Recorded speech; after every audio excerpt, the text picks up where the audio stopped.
Hey everybody, happy Wednesday. It is October 15th, 2025, 8:31 a.m.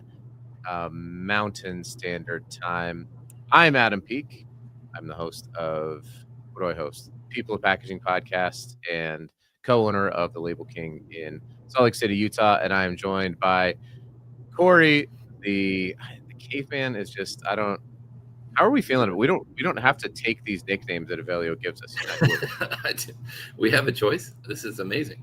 Yeah. Corey Gated Connors joining Yeah. us I live. prefer that, but I'll take Caveman or Corlito. I have lots of nicknames. Yeah. So you are in Chicago. I'm definitely excited to talk about it, hear about everything that you're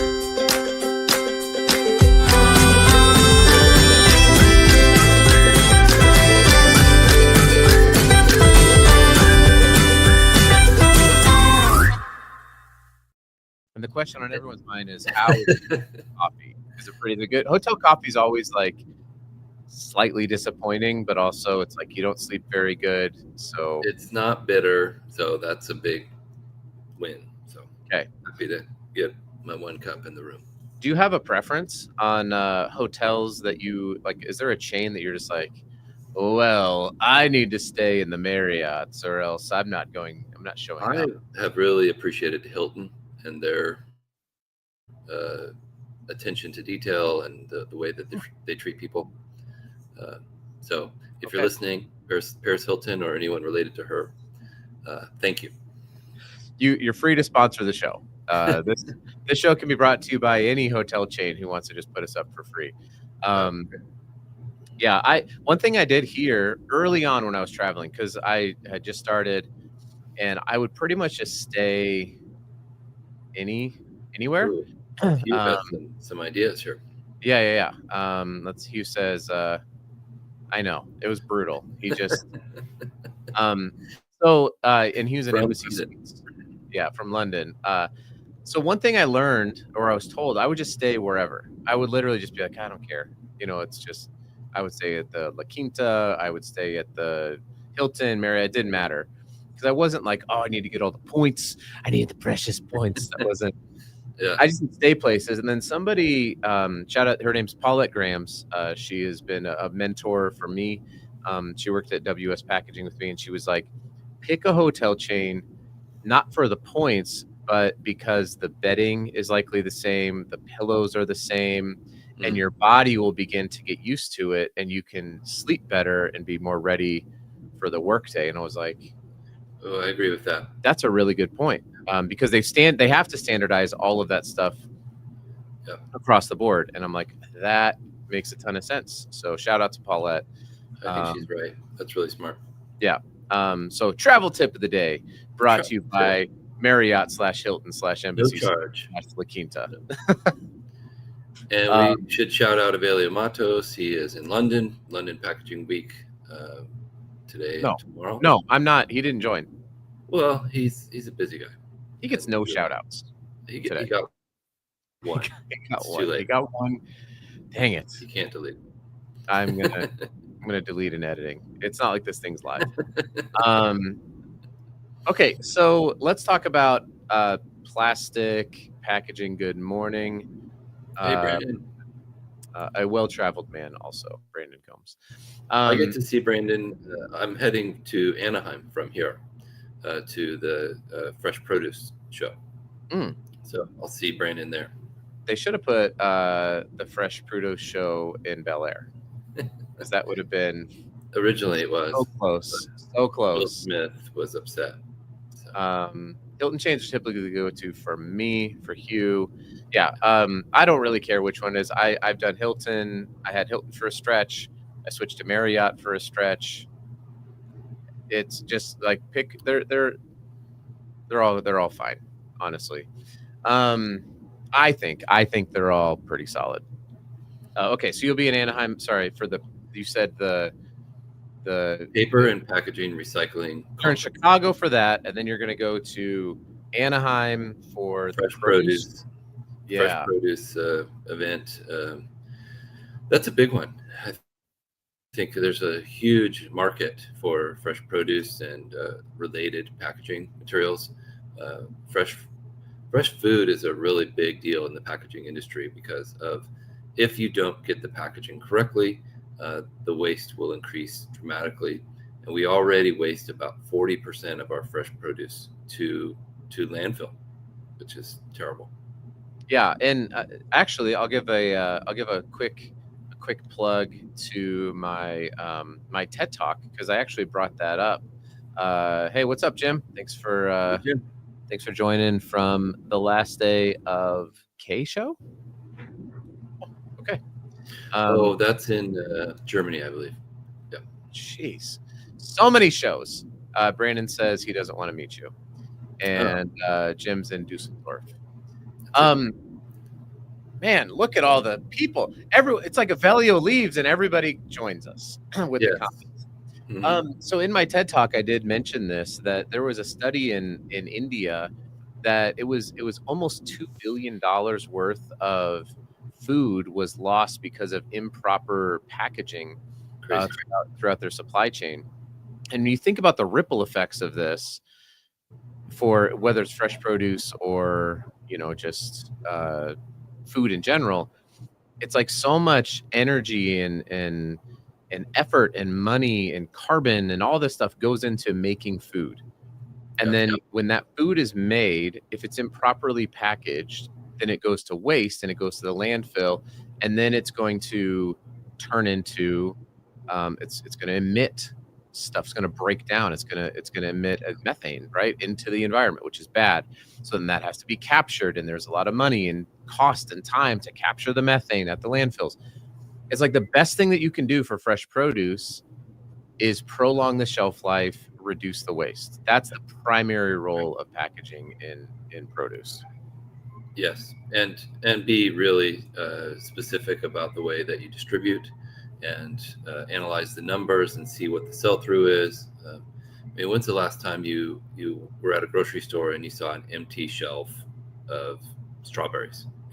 So I mean, it's great that they always have some, but I would almost prefer that they would run out, and then what I mean, like people, rather than have waste, I should say. Yeah. I mean, it's a tricky balance though, between if you run out, but now you're the store that runs out of your apples and plastic bags, you lose business. Yeah, right. And then it's like, well, people are very loyal to their grocery store. I know for me, my family, it's like we go to the same grocery stores because we have the list, we know where everything's laid out. And if you start going there and they're out of strawberries or they're out of apples or, kind of like these staples, because we've just unfortunately been trained that fruit and vegetables do not have seasonality. They do. They have seasonality. It's okay, but we're trained so that it's like, well, I just always want vegetable. I always want strawberries. So if they're out of strawberries over here, it's like, well, I need strawberries. It's a great point. So now I'm going to go over here, and maybe that's where I start shopping, and that's a loss of thousands of dollars a year in revenue. So this show is brought to you by Driscoll's. Yes. Driscoll's for all of your blueberries, raspberries, and strawberries. Delicious berries. Delicious. Packaged appropriately. Yes, in a clamshell with labels. And that was actually, surprisingly enough, when it goes to the recycling of plastic, we'll go back to your show here. A big project within the clear clamshell recycling was the labels and the problems that the labels had. Now, most of them are on a wash-off adhesive, which means the label totally comes off in the recycling, scraped off the top, and it's a clear, clean flake of PET on them. So I just had a big news from my friend Ed Dominion, who's the CEO of D6. They're the first on-record responsible end market, REM, for the Circular Action Alliance for PET trays recycling. And this is a big deal in the industry. I think they'll probably talk about it today and tomorrow at the event. But if you haven't heard of D6, check them out. Ed Dominion is He's a leader in the industry, and he's really making an impact in a very positive way. Well, let's give one of these buttons. Normally Avelio drives, but now I'm driving. Shout out to you. Shout out to you. And Avelio, you didn't join us, so you get tough break. Okay. Too busy doing London stuff. Yes, they are very delicious. Good one, Hugh. That was not your best, actually. Sorry. Okay, so I wanted to, before we get to Can We Solve It, which, by the way, start thinking about your questions for Can We Solve It. So you're at this plastic, paper and plastic recycling show, and I got this shipped to me here. So this is an e-commerce bag.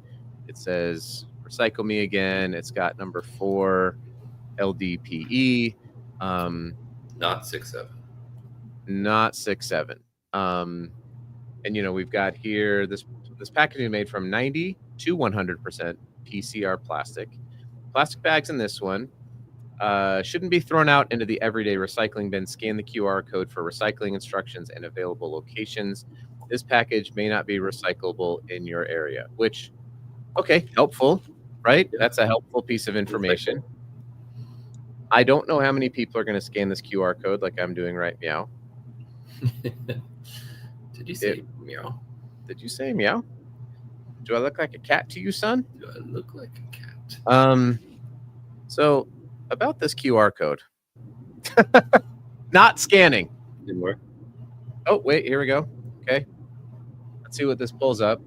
Is this mailer recyclable? Follow the steps to learn about recycling, how to properly recycle label. It's just this website right here. Is this mailer recyclable? So it's a static. It's their own thing. And it goes through all the information. Option 1, contact your local waste management, check your nearest grocery store. Remember. Okay, and then it says if there are no. Okay, so this would be a cool opportunity for Scrap this company to partner with Scrap, because it would be awesome if this actually told me, based on your location, here's where you can drop this off. I was kind of hoping for that. Yeah. I just got a static website with a static QR code, which makes sense because it's less expensive. But anyway, so tell me about the story with this sustainability guy, Corey Connors. So great messaging. It's recycled. It's recyclable. Consumers are saying in information that I'm getting is that it's more important that the material was recycled, that came from recycled material to them. For some reason, that seems like it's more sustainable. Maybe because that takes the onus off of them in the next step. Saying, oh, well, then I don't have to worry about it because it's already been recycled once. This is great. Well done. I'll buy this. But I think what we're missing here is, like you said, local store drop off. That should just go to Google or Scrap, and Google Maps actually will tell you where store drop off locations for plastics are. Really? Yes. And breaking news, everybody. I did not know that. So I'm going to have Robert Little from Google on the Sustainable Packaging podcast. Corey Connors. Yes. Presented by Atlantic Packaging. Presented by, yeah, there it is. And I'm so excited to have Robert on. He's brilliant, and his team at Google have really made a big impact here with recycling by providing the information. Because what's your number one thought for when you have a question? Google it, or yep. That's the in the ether of the world. Google it. And so they've worked with the SPC on that. They've worked with a couple of recycling groups. Bye, Brandon. Hey, see you there, Brandon. And so that's very exciting. And I think you'll be able to eventually recycle anything, or learn where to recycle anything, anywhere with Google Maps. Yeah, that's cool. I would imagine that AI will have, for all the scary things about AI, it would be super cool just to be able to say, hey, can I recycle this, and where? And it would say, go do this. Okay. Now, that doesn't seem like a heavy lift for AI right now. Hey, let's see here. Asharia Lakani, thanks for joining in.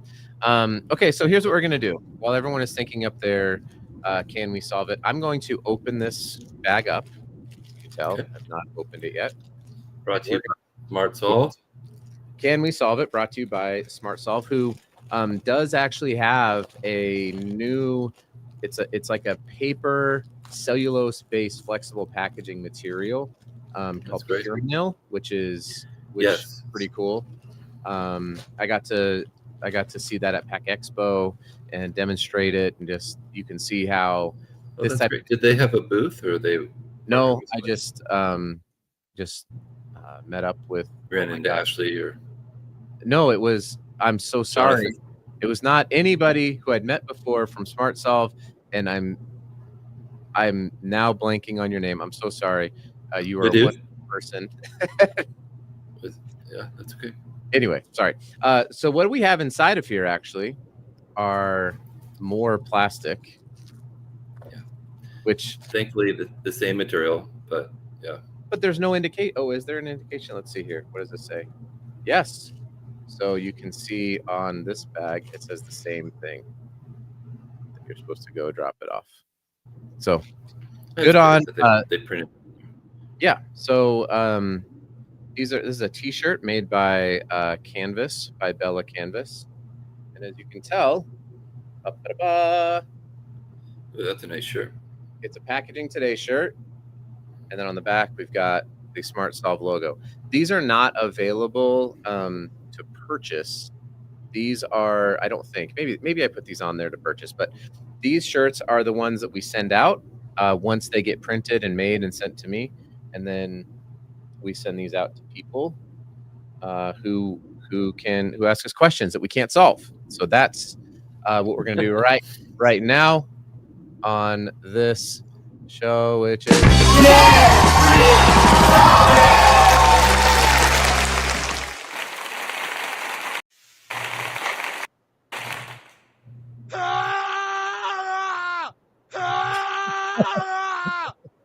value of this show. I should stop driving. I should really stop driving. Okay, so here's what you're gonna do. Ask us a question in the comments. If we can't solve it, then you get a shirt. Or perhaps, Corey, we can ask a question, and if you can solve it, like what Smart Solve has done, they've created solutions with dissolvable packaging. If you can solve it in the comments, then we will send you a shirt. Hey there, so, JQ. What's up, Jonathan Quinn? We're talking about plastics, JQ. I actually have a question for you, Adam. While people think of things, can you explain to me and to the group what linerless labels are? Oh, I do not understand how that works. Yes. Okay. As it's almost like you've primed this question. We did not discuss this earlier. So there are wink. No, we did not. To be clear, full disclosure, Label King does not manufacture nor do we sell linerless labels. So I'm not doing this to be like, and you can come talk to me on Label King about linerless labels yet. So there was a company in partnership with Tesco, speaking of the UK, in partnership with Tesco called Ravenwood Packaging. And Ravenwood Packaging developed a linerless label system for basically being able to put a label around, some fresh produce or a clamshell or whatever, or a vacuum skin pack tray. And this label it had the adhesive that was coated on the underside. So you have your face stock, then you have your adhesive, but on top of the face stock was actually a patterned silicone so that the adhesive wouldn't stick to, the adhesive wouldn't stick to the top of the label. And so you could basically put the labels onto a roll, and they developed a machine or a piece of equipment that would guillotine cut it and then wrap it. And then at the end of the run, you have a roll of labels and you have no waste. So this was meant to quickly replace like a paperboard wrap or a standard label that might go on something where you have liner waste on the end of it. Really, really cool. Since then, they partner with a bunch of companies here in the U.S. With their IP and their technology. I believe that patent expired in the U.S. and so now you're seeing more companies that are making their own linerless labels. It's still a niche part of the industry, but is certainly growing. Does that make the labels easier to recycle, or is it de facto the same? Like it's maybe basically less recyclable because there's silicone on them. Yeah, I mean the labels aren't really recyclable in any way, shape, or form, right? The purpose of the label, obviously you need the label, but what you're trying to do is minimize the impact that it has on recycling. And so that has a lot to do with the adhesive. And the adhesive will come, there's not a ton of adhesive that actually goes down because the point of the linerless label is actually to wrap back onto itself and have minimal adhesive applied to the container. Now with the sustainability advantages is on something like meat packaging, for example, it will allow you to do like instead of maybe this is getting a little bit outside of my comfort zone in packaging, but modified atmospheric pressure for meat packaging versus vacuum skin pack VSP. I believe that the shelf life on a VSP can be longer, and so you can, but it's harder to label, it's harder to package because you're going to suck all the air out. And you're going to get it's not as attractive. They've been doing that, and the sales of it haven't been very good because consumers don't like how it looks. So it's less material. But looks like we got a can we solve it question from Jim Peace. Jim Peace comes in and he says, "Have you heard of MagnaClose versus a zipper on a pouch?" No, we solved it. I don't know if that's a can we solve it, but I haven't heard of those. It's a great, so Jim, let us know in the comments, what is MagnaClose? By the way, both Corey and I have a hard stop, so we probably have just a couple more minutes here on the show. But Jim, let us know what is MagnaClose versus a zipper. You can drop that in the comments. Great question, Corey, though. Thanks for asking me. I love talking about linerless labels. Are you going to send me a shirt or Jim or both? Do you have a shirt? Yeah. Oh, I think Jim is on my list of people to send a shirt to. If there was a use case for AI note taking, it would be somebody telling me who I owe shirts to, because eventually they get there. Hey, Jared. Oh boy, we got a real question. Oh, great, Jared. Just when we were about to wrap it up, he comes in. All I see is Martian. Now I'm scared. What? Oh my gosh. You definitely, you know what? Modify. Let's just send him a shirt. Okay, Jared asks, what packaging is used for Mars colonization mission that protects sensitive equipment and consumables during 9-month space transit, survives Martian atmospheric conditions, can be repurposed using only materials available on Mars, and maintains sterility for medical? The answer to this question is plastic. No, I don't know. I don't know what the I say we send Jared a shirt. He deserves it. Yes. Did I use the wrong word, JQ? I feel like you are the CEO of the U.S. Plastics Pact, and calling something modified atmospheric pressure inside of meat packaging is something that maybe I just made up. It's totally. I've heard that, MAP. Oh, yeah, I've heard that. Oh, good. So, Jim already has a shirt, and I did send Jim a Label King paper crown. Well, then no more shirts for you, sir. No shirts are going out today. No shirts for you. Wait, what about Jared? Oh, yeah. I mean, Jared just used ChatGPT for that one, though. I can guarantee he didn't type out all these words. He's too smart for us. Yeah, he's way too smart. I did have a great time chatting with Jared at Pack Expo. That was fun to connect. I still remember our trip around the wheel thing in Vegas. That was fun. So fun. MagnaClose sounds not recyclable. I agree, Jonathan. Maybe. Who knows? Maybe it's magical. Maybe it's a Maybe magic. it's Maybe maybe mad, it's not mad. infinitely recyclable, like aluminum. Ah! Wait, where's my Screaming Man Media? There it is. That's how I feel. All right. Well, Corey, I know you have to go. Have a great show. I'm looking forward to learning so much about all the things from all the shows that you're going to.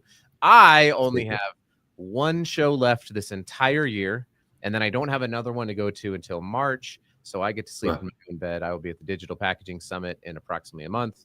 I'm very excited. Oh, yes, MAP does exist. It's just modified atmosphere packaging. Oh, I just said the wrong word. I'm a map. I'm a map. I'm a map. I'm a map. I'm the map.